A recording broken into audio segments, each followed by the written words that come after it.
皆さんこんばんは。フォーラム8プレゼンツ玉木のスポーツジャーナリズムの時間がやってまいりました。MC のスポーツライター小崎です。このチャンネルはスポーツ文化評論家玉木正之が送る既存メディアとは異なる視点でスポーツの真の問題点を取り上げ考える番組です。コメンテーターの玉木正之さんです。よろしくお願いしまはい、す。よろしくお願いします。はい、お願いします。今週はスはい、ポーツの未来を考えるということで、はい、前回はそのメディアと、WBC の問題を中心にしはい、て、そのサブスクリプション、要するにお金を払ってスポーツを見るのか、ユニバーサルアクセス、どうしてもみんなが見られるようにした方がいいのかというはい、話で、非常に面白い話を、してもらいました。はい。今回もゲストは、佐野慎介さんです。佐野さん、よろしくお願いします。よろしくお願いします。よろしくお願いします。今回はオリンピックのことと取り上げたいと思うんですね。去年の11月でしたか、あそこで、国連で、国連、五輪休戦というものが全会一致でこう通りまして、オリンピック冬季もミラノ・コルチナですね。はい、の冬季オリンピックの始まる1週間前からパラリンピックの終わる1週間後までは戦争をやらないと。いうことを、国連加盟国と言ってもいいと思います。本当はちょっと少し少ないんですけれども、少ないですね。それが全部が賛成して、休戦協定をしたにもかかわらず、アメリカのドナルド・トランプ大統領は、イスラエルと組んで、というかイスラエルがリードしてかもしれないんですけれども、イランを爆撃したということが起こりました。これで以前はウクライナ戦争というものをロシアが始めたときに、ロシアとベラルーシが、要するに五輪休戦違反だということで、国としての参加を許されなかったという、今も処罰続いてるんですけれども、今度はパラリンピックが、それを外したんですけれども、ロシアとベラルーシに関しては。でも、ペナルティをつってやっていたのに、今回は、IOC 何も言いません。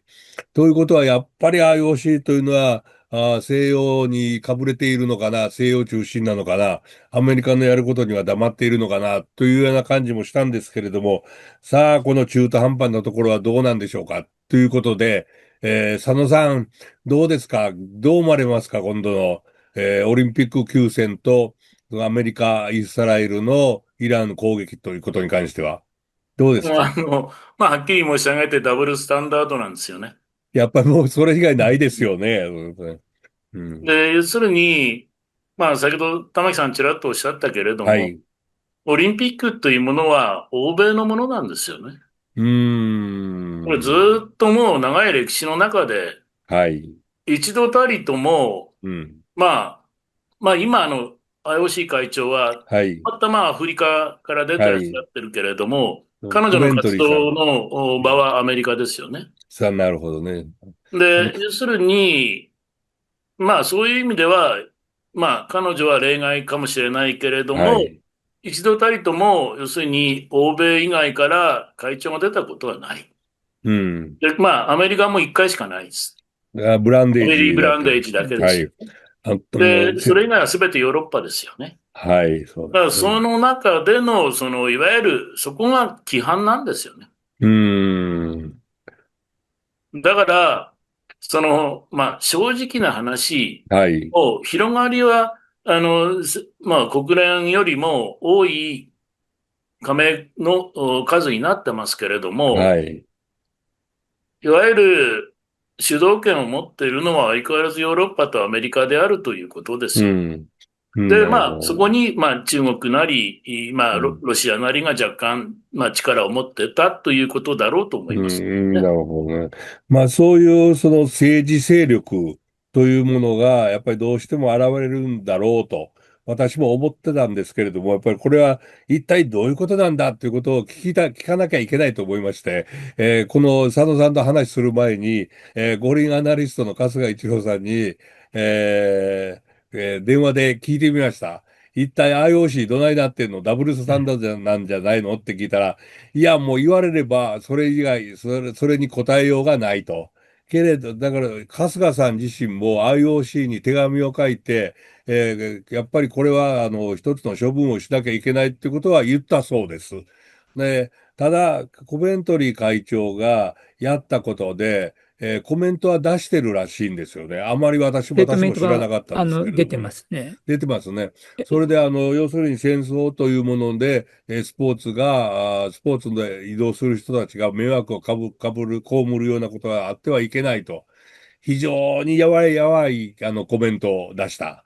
言い訳のようなステートメントでしたね。これは国連で決まったことであって、IOC が関わることではないと、その、で、決まっそんなこと言う、たことに、ことに対しそて、何かしらの罰というものはありませんっていうかのことが書いてありましたね。う。ごめんもともなさい。私きと、ちんと読んでなうん。かった。いやいや、もともと、オリンピック休戦というものの決議というのは、そこうん。に何かいわゆるうん。罰則性とかそういう罰則。罰則性ものを持ってるがない。ものじゃないんですよね。はい。もちろんそうですね。だから、そこで結局 IOC の立場から言うと、罰則性の何かを持ってないから、結局自分たちであとは何かをしていくっていうだけの話になって、うん。うん。その時に、じゃあ、ここは、いわゆる、呼ばないとか、なそういうことをるほど。決めていくわけなんですよね。なるほどね。というこそれとは決めるのは当然理事会なわけですよ。は、はい。だからそこにどういう勢力がいるのかというところがあると思いますし、ということ、まあ、極うん。端なこと言えば、戦争責任から言うと、1948年のロンドンオリンピックのはい。時に、日本とドイツは呼第二次世ばれます。界大戦の戦争責任という形で呼ばれなかったわけですよね。はい、そうですね。まはい。あ、それを盾にしていけば、うん。当然、ロシアが、呼ばれないっていうのは当然の話だし、うそれに加ん。担したベラルーシ呼ばれないっていうのは当然の話。うん。うだから、ん。今回も、そのロシア呼ばない、ベラルーシ呼ばなうん。いっていう形になれば、当然アメリカも呼ばない、イスラエルも呼ばないっていう形になっていくというのが、まあ、流れ的にはそうだった。うん。なるほど。オリンピックのその IOC の、まあ、その、ありようっていうか、あるよ。まあ、姿うん。というか、そこが結局そこのところは、まあアメリカに対しては何も言えないというところがあるなるほどね。ということだと思いますけどね。まあ、もろに政治が出てしまったということになってしまったんでしょうけども、ロサンゼルスオリンピックが2年後にありますね。これに対する影響っていうのはないんでしょうかね。いや、当然あると思いますよ。当然ありますよね。はい。特にトランプ大統領は、そのイスラム系の人の入国に関しても問題にしているところがありますから、果たしてうまくロサンゼルスオリンピックができるかどうかということが問題になってるんですが、これはどう思われますか、サミ僕さん。はね、えトランプはえ。うん。もう最高の大会にしようと思いますよ。は要するに自分の任期最後の優秀の美なんです。そうですよね。そうですね。だかうん。ら、これをね、失敗させるわけにいかないんですよ。うー要するにトランプん。が、まあ、いわゆるアメリカの大統領として、うもう、ん。まあ、ある意味でオリンピックの上に立つ的な感じの、はい。そういう形で多分トランプは捉えてくると思いますよ。ああ、なるほどね。上に立ちたい人ですかうん。らね。本当にね。だから、なるほど。自分が成功させた過去うん。最高のオリンピックというのをうん。評価対象にしてると思います、彼うは。ん、なだから、るほど。どんなことがあっても万難うん。敗して成う功させまん。すよ。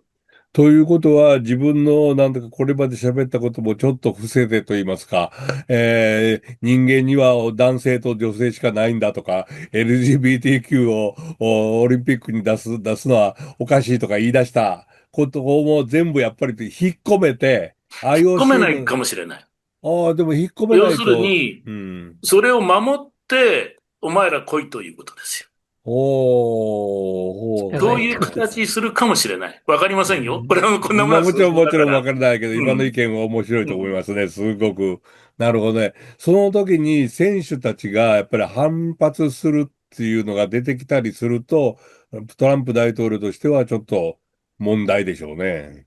そう思いますね。だから、ねそれこそ今度は、そういう意思表示が処罰対象になっていく可能性っていうのは出てきますよね。うん、意思表示をというのはトランプの意思表示をいやいやが、いやいや、選手たちの。選手たちの、だから、この前、ミラノの時に、うん、ウクライナの選手がヘルメッはい。トに、ヘルメットに、はい。亡くなられたはい、自分たちの仲間の、無肖像をつけて出ようはい。としたらそれ止められた。そうですね。これははい。政治的な行為であるというふうな形で止められた。うん。だけど、まあ、彼の意思は、これは追悼であるというはい。ことだったわけうん、ですよね。うん。だから、そこを取らずに政治的なというふうに決めつけをしうん。て外してしまった。はい。で、おそらく、そういう形のものをもっと強くするかもしれない。うで、そこに対して選手たちん。が、あの、強い抗議の意を示すうような部ん。分があるかもしれない。なるで、ほまあ、ど。でも、粛々と協議は進むかも。なるほど。そう、自粛分、々と協議が進んで閉会式まで行けばトランプの勝利なんですなるほど。自分の花道のためにということによ。うん。なるんでしょうけれども、春日良一さんにもう一つ面白いことを言っておられたのは、要するに休戦協定には何の罰則規定ももちろんないんだけれども、その、マスメディアがもっとそれを取り上げないといけないって言われたんですよね。今誰も取り上げてませんね。少なくとも日本のマスメディアも取り上げてないし、世界のマスメディアも取り上げてないですよね。オリンピックの休戦期間中に戦争を始めたんだぞっていうことすら言わないと。もっと言わないといけないよって春日さんに言われたので、私がそしたらYouTube で取り上げますからっていうような話をしてたんですけれども、いや、これは別に取り上げてないわけじゃなくて、常に書いてうん、ますよ。それ書いては、ますか？ロシア、そうですよ。もちろん書いてますよ。ロシアが、うん。あのー休戦期うん。間中にウクライナに侵攻したり、はい、はい。あるいは、まあ、2014年のソチの時もそうじゃないですか。うん、そうですね。はい。で、南オセチアの問題があっはい、て。はい。だから、そういうの、常にそういうことは、それは報じてますよ。うん。いや、それは、報じているけれども、それがうん。広がりを持たないわけですよ。うん。ただ、今回のイランについては、オリンピックと結びつけてっていうのは、ほとんど出てきてませんよね。いや、これもだから、どうなんです欧かね。米のメディアなんか結構批判してましたよね。あ、うん、そうそうですね。ですか。うん。あ、そうですか。ごめんなさい。海あ、外はかなり出てましたね。ということは、日本のメディアがほとんど何も言ってないっはないていうことですね。だから日本のですね。メディアって、やっぱりオリンピックって、なんか、いいものとか美しいものとか、そんなようなイメージで見がちなんだろうなと思うんですよね。うん、要するに、触らないでおこうということになんですうん、かね。触らないのか、触るだけの、いわゆる取材力がないのか、あうん。わかりませんけどね。まあまあまあまあ、まあ、そりゃそうですけまあ、ど。天に唾する言い方をすればそういう形ですよね。ああ、まあ、もう残念なことだなと思いますけれども、まあ、オリンピック休戦、私は、要するにそんなことが本当に可能だから、なのかどうかとかね。オリンピック休戦っていうのは非常に軽いもんだと思いまいや、す。もちろん、軽く取り上げられてるんですよね。うん。で、そう軽く取り上げられてはいけないから、もっと言っていこうっていうふうに、私もだいぶ春日さんに洗脳されたのかもしれませんけれども、そういうふうに思っている昨今、あの、と、オリンピック休戦を破ったじゃないかってことは主張しないといけないというふうに非常に思ってるんですね。というのは、それこそ、被爆者団体がノーベル平和賞をもらいましたけれども、被爆者の人たちが、そうするに核をなくそうと言っておられるのも、本当にそんなことできるのかっていうよりからといって、そう言ってる人を否定するわけにはいかないわけで、そうしたら、スポーツによる休戦をしようというのも、やっぱりもっとみんなで盛り上げないといけないんじゃないかというふうに、思うようになってきまして、今回のアメリカのイラン攻撃についても、やっぱりオリンピック休戦違反などこれはというのは日本のメディアももっと騒ぐべきだというふうに解釈しております。というのはどうですか、佐野さん。いや、その通りなんですよ。うん、はで、い。もっとそれをきちんと言わなければいけないのは、うん。あのー IOC であり、ああ、う各国ん。のオリンピック委員会なんですよ。そうですね。うで、この人ん、たちは何も言わないでしょ。何も言わないですね。だから、うん。オリンピック運動って何って聞いたときうん。に、うん。根本にあるのは平和運動まあ、平そうです。和運動って言い方おかしいな。平和を希求する運動なんですよね。そうです。はい。平和を平和を希求す求める。はい。る運動に携わっている人たちが、うん。そういうことをきちっと意思表示していないから、うん。もちろんメディアもだから本当はそこをやっぱりきちっと書かなきゃいけないところなんですよ。そうですね。うん。例えば社そう。説なり何なりっていうとこうろでそれを取り上げていかん。なきゃいけない問題だうん。と思うんですうん。うよね。ん。なるほど。まあ、やっていきましょう。我々は、という言い方にはなりませんけれども、そういうふうにして頑張ってやっていきたいと思います。ただ、来年の、再来年ですか、のロサンゼルスオリンピック。これは一つの大きな、なんか曲がり角になりそうな気がしてるんですけれども、それはどうですか、佐野さまあ、ちょっと余談を言いますとですん。はね、いはいはい。2002年のソルトレイクシティのオリンピックの時の開会はい。式の開会宣言覚えてますか？ああ、開会宣言までは覚えてないんですけども、旗が出てきたのは覚えてますね。アメリカのはい。ア政メリカの治を。いわゆる愛国旗っていうのが出てきましたね。はい。いわゆる、9.11のグラウンドゼロそうです、から出てそうです、そうです。きた旗ではい。したね。はい。で、その時の開会宣言って、これは国家元首がはい。決まった言葉で言わなきゃいあ、けないです。思い出しました。はい、そうですだけね。はい。ど、当時の、例が、息子ブッシュの方が、息子ブッシュブッシュですか。大統はい。は領が、い。この言葉を変えたわけですね。そうですね。うん。で、アメリカの、まあ、いわゆる、これは、意志力の力の問題というこうとを前ん。面に押し出したわけですうん。よ。で、なるほど。うん。おそらくって言い方おかうん。しいけれども、トランプは、そうか。トランプ大統領は、2018年のロサンゼルスオリンピックの開会宣言の文言変えると思います。なるほど。うん、ありえう好ますね。き勝手に言ん。うと思いますよ。うー僕はこん。こは、いわゆるちょっと注目点なんです。なるほど。一で、番注目そう点ですね。なってくると、トランプが、いわゆる変える部分、うん。オリンピックのあり方をまた変える。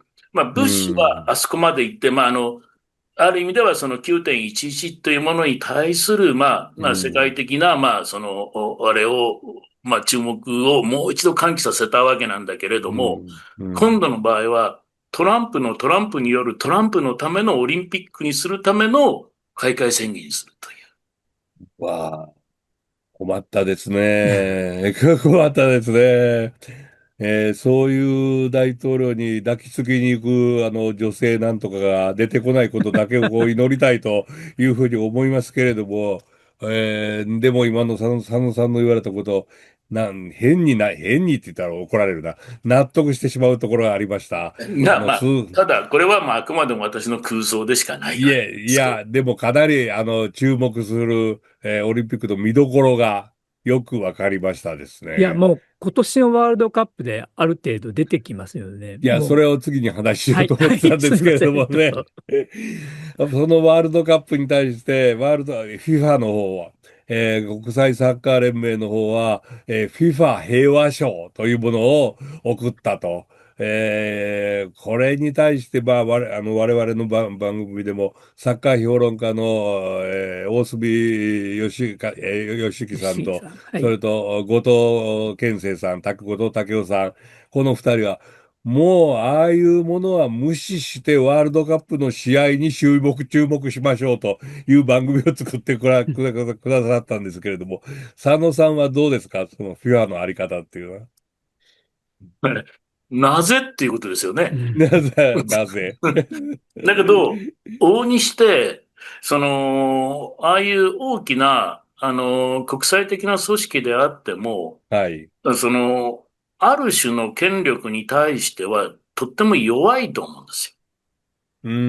ん、なるほで、ど。その意味では、トランプに対して、うん、ワールドカップをうまく仕切ってくださいねというお願いを兼ねた平和賞はい。だと思いますうね。ん。だからまあ、あげる必要も何にもないし、そんなものもなかったんだけども、はい。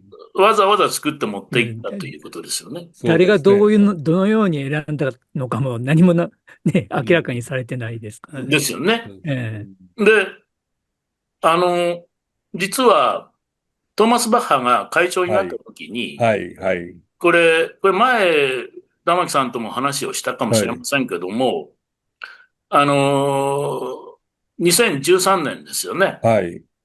で、あの時に、トーマス・バッハは会長になって一番最初の出張先をどこにしたか、うん。覚えてます？うん。うん。どうだろう。いや、覚えてないですね。北京なんですああ、今う中国と言おうと思ったというふうに言ったらいけなよ。うん。いと思いますけれども。なるほどね。そうでしたね。はで、い。それは、その時には、うん。なんで言ったのかというと、実はうん。まだ北京オリンピックが、冬のオリンピックが決まる前なん決まですよ。る前にそうですね。う決まる前ん。に行ってるんですよ。うそして何ん。をしたかって言ったら、国家主席になったばかりの習近平に対して、うん。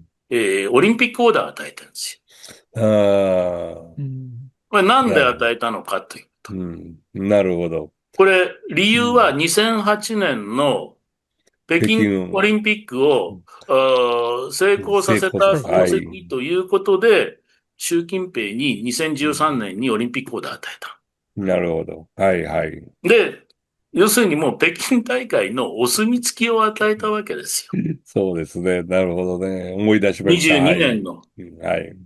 で、ここから中国とは習近平とトーマス・バッハの蜜月が始まるわけなんですよ。なるほどね。なるほど。うん。で、まあ正直言って、13年というのは東京大会が決まった時ですよ。はい、そうですね。はい。で、その東京大会まあ、日本がやるけれども、安倍さんと会った回数よりも、うーん。習近平と会った回数が多いんですよ。うーそれも東京大ん。会までの間に。なるほどね。だからうん。そういう、どこに今力の根源を持っている人がいるのかうというところん。が、国際的なスポーツ組織のトップっていうのは考える。なるほど。まあ、鼻が利くというか、今考えるっておっしゃいましたけれども。だから今回、う FIFA ん。はトランプ、あの、いや、初めて複数の国でやるという、まあ、大変なことですよ。はい、そうですね。カナダ、アメリカ、メキシコというね。うん。で、それを成うん。功させるためにはトランプの力が必要なんだといううことん。で、まあ、言ったわけだと思うんなるですね。ほどね。そこで、その平和賞までつながっていくということなんでしょうけれども、春日良一さんが言っておられました。トランプ大統領っていうのはきっとオリンピックオーダーを絶対に欲しがっているはずだから、今度のロサンゼルスオリンピックは、それをもらえるような形で進めるだろうということなんですけども、そういうことも考えると、なるほど、分かもうりて、オリンピックオーダーごときではないと思う。うん。いや これは当然のものなんです。まあ、ノーベル平和賞が欲しいんですもんね。トランプ大統領いに。やー、まあ、参りましたね。でも、これから、イランの情勢がどうなるか、それこそホルムズ海峡の情勢がどうなるかはわからないところですけれども、スポーツっていうのはどうなんでしょうね。やっぱりそういうところまで、ごまを吸ったりとか、近寄ったりとか、いろいろやっぱりやらないと仕方がないところがあるんですね。そこのあたりを我々はどのように見ていけばいいのかなっていう、そういうことを無視して、スポーツのゲームそのもののを楽しんだらいいのか、それとも、やっぱりこれは何か政治的なものを告発していった方がいいのか、そのあたり、佐野さんどうでしょうね。いや、これは、あのうん。ー変な話ですけど、告発したい人は告発していくべきだと思いますうん、よ。うん。で、ああ、だからそれで変わるかどうかは別問題ですよ。もちろんそうですね。で、それから、やっぱり、組織っていうものを考えたとうん。きには、その組織を、まあ、いわゆるいい形で運営していくということを考えたら、う結ん。局、どこかそういう権力に近い部う分ん。と結びついていかないとなかなかうまくいかないっていうことは、これもまた事実ですよね。うん、なるほどね。そうですで、もうね。一つ言えば、選手たちは場が欲しいわけで、はい。別にその心情がどうだっていう、だからこれもいいことかどうかわかりませんけども、はい。平和ということうん。を本当に意識して参加しているのか、うん。まあ、いわゆるそこが戦いの場として、うん。まあ、最高の舞台だというふうな受け止め方で行くのうか、ん。で、まあ、行ったら行ったで、まあ、交流できたからとっても良かったでいいのうか、ん。で、やっぱりここも考えていかなきゃいけないことだと思うんですよ。そうですね。果たしてオリンピックは何のために行われているのか、その何だのためを、から、うん。その変な話だけど、あのーこういったものの教育っていうのは必要だろうと思うんですはい、はい、はい。教よ。育っていうのは、きちっうん。とこれはどういうものであるのか。なぜうん。こういうそういうものが生まれてこうなうん。ってきたのか。うん。うん。で、オリンピックの成り立ちと、FIFA ワールドカップの成り立ちはやっぱり違いますよね。そうですね。そうですね。そういうこともえ含めて、やっぱりうん。そういう教育っていうのはあっていいと思なるほう。まあ、ど。それは、まあ一種のその教養というか、うん。リテラシーという部分になるかと思うんですけうれども、ん。知うん。識を得るということで、やっぱりある程度の年齢の時にそういうことを教わっておく必要があるんじゃないか。それは、スポーツをやる人は特に、まあ、その道に進む人は、やっぱり自分たちがやっているスポーツの歴史というものをやっぱり知らなきゃいけないんじゃないかとか、まあ、僕はそういうふうに思ってます。私もそう思います。本当に今歴史という言葉が出ましたけれども、ワールドカップがサッカーの世界一を決める大会としてどんどん大きくなった。その一方で、オリンピックっていうのは、フランスがプロシアに戦争で負けて、これで復活、復讐ばっかりしていたらダメだというところから始まった。というの、そういう違いもあるわけですよね。そういうところをこれからもう本当、もっと喋っていくようにしましょう。諦めずに。まあ、だから何かやっぱり伝えていくっていうことがメディアとすればメディアの役割っていうのはそういうことだろうと思うんですそうよ。ですね。メディアの役割です。私もメディアの一人としてそこのところは思い切りやりたいと思いますし、今年はまた、専修大学での授業を復活させましたんで、そおこでぜひともそれを教えていきたいと思いますね。でも本当に、佐野さんありがとうございます。いろいろ、教わることも多くって。さあ、まあ、再来年のトランプのロサンゼルスオリンピックでの開会宣言、今から楽しみですね。どういう言葉になるのかということを、えー期待しましょう。どんな言葉になるんでしょうかっていうこまあ、とです。当たり前のことしか言わないかもしれませんけれどもね。決まった通りのことを言うかもしれないけど、多分それはないような気がするんですけど。僕もそれはないような気がしましたね。はい。どうも今日はありがとうございました。もう一回、今度はサッカーを中心とした話で、したいと思いますんで、よろしくお願いします。よろしくお願いします。はい。皆さんご覧いただきありがとうございました。次回のフォーラム8プレゼンツ、玉木のスポーツジャーナリズムは、今週のテーマ、スポーツの未来を考えるのエピソード3、トランプ政権下でのワールドカップ北中米大会のイラン出場とロサンゼルスオリンピックは可能なのかです。引き続き佐野さんと共にお送りします。それでは皆さん次のエピソードでお会いしましょう。さようなら。